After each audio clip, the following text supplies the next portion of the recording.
God bless you all. मैं हूँ evangelist Aqsa Bhatti. Welcome to राह पर जिंदगी। मैं खुदा का शुक्र अदा करती हूँ जिसका फजल हमेशा उसके लोगों पर रहता है, जिसका कलाम हमेशा जिंदगी देता है, हमेशा उम्मीद दिलाता है। ज़बूर की किताब में लिखा है, तेरी बातें मेरे लिए कैसी शीरीं है, वो मुझे शहद से भी ज़्यादा मीठी मालूम होती हैं। यकीनन खुदा का कलाम हमें ज़िंदगी से भरता है, हमेशा हमें इनकरेज करता है। एक और जगह पर कलाम में लिखा है, दुश्मन तो आया कि चुराए और हलाक करे, लेकिन मैं आ गया ताकि तुम जिंदगी पाओ और कसरत भी पाओ। इसी कसरत की ज़िंदगी को पाने के लिए खुदा हमें बुलाता है। और जो आज का मेरा मैसेज है वो भी इसी टॉपिक से रिलेटेड है। और जो हवाला मैं आपके साथ आज शेयर करूँगी वो है यसाया की किताब, उसका चैप्टर 55 और उसकी पहली 3 आयत में पढ़ूंगी। ऐ सब प्यासों पानी के पास आओ, और वो भी जिसके पास पैसा ना हो, आओ मोल लो और खाओ। हाँ आओ, मैं और दूध बेसर और बेकीमत खरीदो। तुम किस लिए अपना रुपया उस चीज़ के लिए जो रोटी नहीं, और अपनी मेहनत उस चीज़ के वास्ते जो आसूदा नहीं करती खर्च करते हो? तुम गौर से मेरी सुनो और वो चीज़ जो अच्छी है खाओ, और तुम्हारी जान फरबही से लज्जत उठाए। कान लगाओ और मेरे पास आओ, सुनो और तुम्हारी जान जिंदा रहेगी, और मैं तुमको अब्दी अहद यानी दाऊद की सच्ची नेमतें बख्शूंगा। हम देखते हैं कि इस दुनिया में होते हुए हमें मुख्तलिफ इन्विटेशंस मिलते हैं, like birthday party invitation, farewell party, welcome party, get together invitations, wedding ceremony invitation and so on. और ताकि जिस भी मकसद के लिए हम इनवाइटेड होते हैं हम उसे एंटरटेन हों।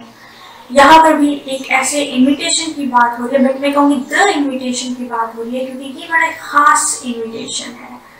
कोई इनविटेशन ऐसा नहीं है जो हमें जिंदगी ऑफर करे, कोई इनविटेशन ऐसा नहीं है जो हमें निजात ऑफर करे, कोई इनविटेशन ऐसा नहीं है जो हमें हीलिंग, डिलीवरेंस, फ्रीडम ऑफर करे, कोई इनविटेशन ऐसा नहीं है जो हमें हमेशा की जिंदगी ऑफर करे। That is why this is called the greatest invitation. That is why this is called the unique invitation. कौन है जो ये हमेशा की जिंदगी नहीं चाहता? सभी हमेशा की जिंदगी चाहते हैं, सभी ब्लेस्ड एंड ग्रेसफुल जिंदगी चाहते हैं, जॉयफुल जिंदगी चाहते हैं, सभी चाहते हैं। आई डोंट थिंक कोई 1% भी हो जो ये कहे कि उसको हमेशा की जिंदगी नहीं चाहिए। सब हमेशा की जिंदगी चाहते हैं।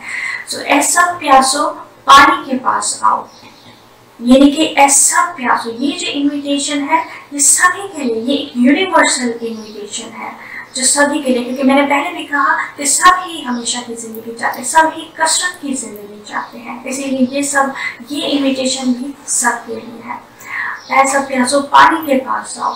तो पानी के पास आने का कहा जा रहा है। पानी, हम सब जानते हैं पानी जो है वो जिंदगी है, पानी के बगैर जिंदगी नहीं है। मीन्स पानी जिंदगी है, और जिंदगी यीशु मसीह है, जिसको कि हम देख सकते हैं कि यीशु मसीह की हमेशा की जिंदगी है। यूहन्ना उसके चैप्टर 7 उसकी वर्स 37 में हम देखते हैं, फिर ईद के आखिरी दिन जो खास दिन है, यीशु खड़ा हुआ और पुकार कर कहा, अगर कोई प्यासा हो तो मेरे पास आकर पिए, जो मुझ पर ईमान लाएगा उसके अंदर से, जैसा कि किताब मुकद्दस में आया है, जिंदगी के पानी की नदियां जारी होंगी। उसने ये बात उस रूह की बाबत कही जिसे वो पाने को थे। तो यहाँ पर हमें क्लियरली पता चलता है कि हमेशा की जिंदगी की जो सोर्स है वो यीशु मसीह है। और आगे लिखा है, जिंदगी के पानी की नदियां जारी होंगी। मीनिंग कि जब हम यीशु को अपनी ज़िंदगी में रिसीव करते हैं तो पाक रूह हम इनाम में पाते हैं, और जब पाक रूह है तो हमेशा की ज़िंदगी है। मीनिंग कि अगर यीशु है तो पाक रूह है, और जब पाक रूह है तो हमेशा की ज़िंदगी है। और इसमें क्या लिखा है, ये जो हवाला है ये हमें इस बात को भी शो करता है कि ये इन्विटेशन सिर्फ रिसीव करने के लिए नहीं है बल्कि रिलीज़ करने के लिए भी है, क्योंकि लिखा है उसमें से जिंदगी के पानी की नदियां जारी होगी। मीनिंग कि जिंदगी जारी होगी, मीनिंग कि ब्लेसिंग्स जो है वो रिलीज होंगी। जब हम पाकरू से मामूर होते हैं तो हम दूसरों के लिए भी ब्लेसिंग का वसीला बनते हैं, दूसरों के लिए भी हम जिंदगी का वसीला बनते हैं। हालेलुया। दूसरे वर्ष में यसाया नबी कहते हैं, तुम किस लिए अपना रुपया उस चीज़ के वास्ते जो रोटी नहीं, और अपनी मेहनत उस चीज़ के वास्ते जो असूला नहीं करती खर्च करते हो? तो गौर से मेरी सुनो और वो चीज़ जो अच्छी है खाओ और तुम्हारी जान फरबही से लज्जत उठाए। यहाँ पर मैं एक शॉर्ट एंड सिंपल एग्जाम्पल दूंगी। अगर आपके पास एप्पल सीड्स हों और वो आप बोते हैं और आप एक्सपेक्ट करें कि वो आपको ग्रेप्स दे, तो वो कभी भी आपको ग्रेप्स नहीं देगा, बल्कि वो आपको एप्पल्स देगा, क्योंकि जो आपके पास सोर्स है सीड्स की वो आपके पास एप्पल सीड्स की सोर्स है, इसीलिए वो आपको एप्पल्स देगा, वो आपको ग्रेप्स नहीं देगा। जब हम ये सेकंड वर्स पढ़ते हैं तो इसकी जो टोन हम देखते हैं वो एक अवेयरनेस ही है। ये यशायाह नबी जो है वो अवेयर कर रहा है कि please be aware, be careful, अपना टाइम और अपनी मनी उन चीज़ों पे वेस्ट मत करो जो आसूदा नहीं करती हैं, जो जिंदगी नहीं देती हैं, जो ब्लेसिंग्स नहीं देती हैं, जो डिलीवरेंस नहीं देती हैं, जो हमेशा की जिंदगी नहीं देती हैं, जो सेटिस्फाई नहीं करती हैं। अपना टाइम और अपना मनी उन चीज़ों पे वेस्ट ना करो, क्योंकि वो फेक है। जैसे मैं एक और एग्जांपल अगर आपको दूं, शॉर्ट एंड सिंपल, हम देखते हैं जैसे कोई ओरिजिनल ब्रांड आता है फौरन उसकी फेक कॉपीज बनना शुरू हो जाती हैं, और जब वो हम फेक कॉपीज लेते हैं, उससे इंटरटेन होते हैं, तो हम कहते हैं इसमें एक वो ओरिजिनलिटी नहीं है, इसमें एक वो मज़ा नहीं है। क्यों? क्योंकि हमने ओरिजिनल सोर्स को छोड़कर हम फेक की तरफ चले जाते हैं। इसीलिए यशायाह नबी कह रहा है अपना टाइम, अपना मनी उन चीज़ों पे वेस्ट ना करो जो आसूदा नहीं करती हैं, क्योंकि वो ट्रू सोर्स नहीं है, वो फेक सोर्सेज हैं। अंजील में हमें इसकी एक बड़ी ज़बरदस्त एग्जाम्पल मिलती है, जो कि एक ऐसी औरत के बारे में है जिसको 12 बरस से खून जारी होता है, और हम देखते हैं कि वो अपना सारा माल जो है वो डिफरेंट डॉक्टर्स पर खर्च कर चुकी होती है, लेकिन स्टिल उसे अपनी शिफा, अपनी निजात जो है वो रिसीव नहीं होती है। लेकिन जैसे ही वो यीशु के पास आती है, ईमान के साथ आती है और उसकी गुशाह का किनारा छूती है, तो राइट आफ्टर वो अपनी हीलिंग को, अपनी डिलीवरेंस को रिसीव करती है, अपनी निजात को रिसीव करती है। क्यों? क्योंकि वो पानी के पास, जिंदगी के पानी के पास आ गई होती है। क्यों? क्योंकि वो उस हकीकी सोर्स के पास आ गई होती है जो उसे निजात दे सकता है, जो निजात दहिंदा है। और हम देखते हैं कि उसने ये फ्री रिसीव किया होता, उसके लिए उसने कुछ पे नहीं किया होता, बल्कि वो फ्री रिसीव कर दिया, क्योंकि फजल जो है फ्री एंड फॉर ऑल है। ये यूनिवर्सल इन्विटेशन है जो कि फ्री एंड फॉर ऑल है। इसी तरह हम आगे देखें तो गौर से मेरी सुनो और वो चीज जो अच्छी है खाओ और तुम्हारी जान फरबही से लज्जत उठाए।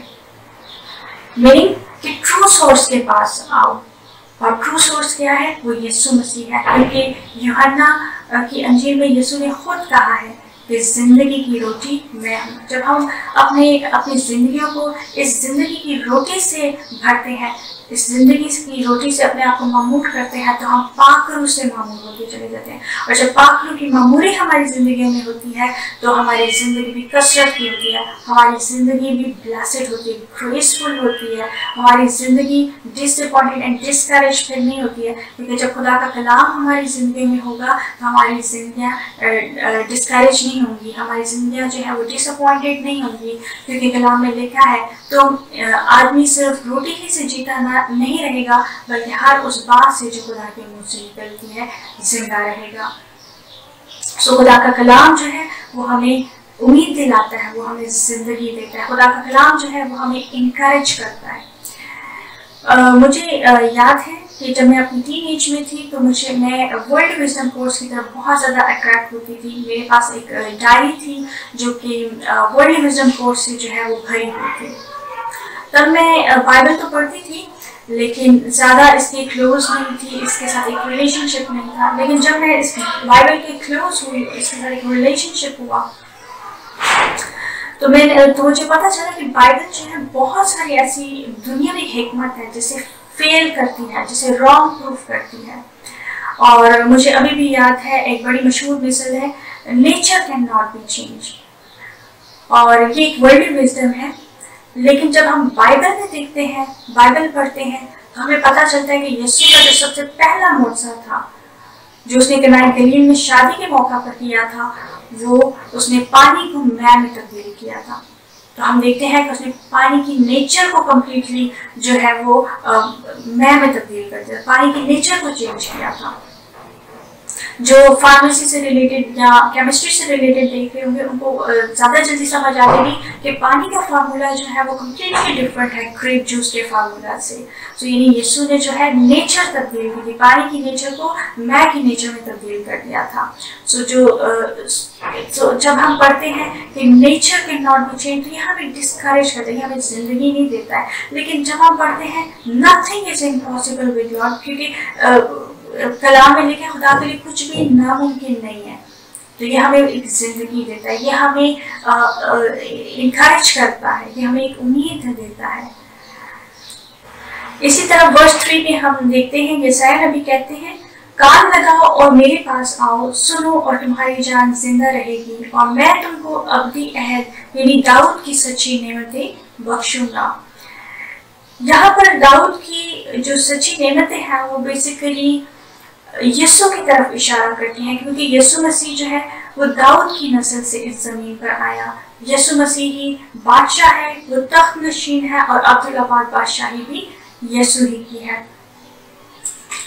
और यही वो वादा है, यही वो अवधि वादा है जो खुदा ने दाऊद के साथ किया था। जैसे हम 2 सैमुएल उसके चैप्टर 7 और उसकी वर्स 13 से 16 तक हम देखेंगे।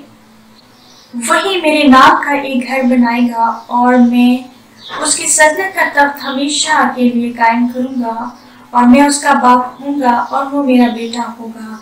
अगर वो खता करे तो मैं उसे आदमियों की लाठी और बनी आदम के ताजियानों से तनबीह करूंगा, पर मेरी रहमत उससे जुदा ना होगी, जैसे मैंने उसे साउल से जुदा किया, जिसे मैंने तेरे आगे से दफा किया, और तेरा घर और तेरी सल्तनत सदा बनी रहेगी, तेरा तख्त हमेशा के लिए कायम किया जाएगा।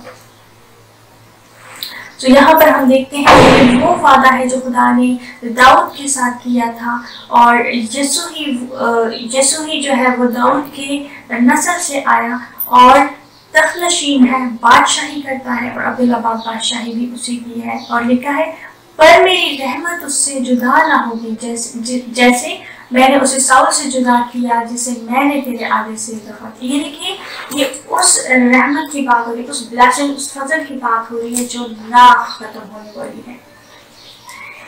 हम देखते हैं खुदा का फजल जो है, खुदा का प्यार जो है, जो हमसे करता है, उसे कोई खत्म नहीं कर सकता है। ना आसमान पर की कोई कुव्वत, ना इस जमीन पर की कोई कुव्वत, और ना ही इवन आप खुद उस प्यार को जो आपसे करता है उसे आप खत्म नहीं कर सकते हैं।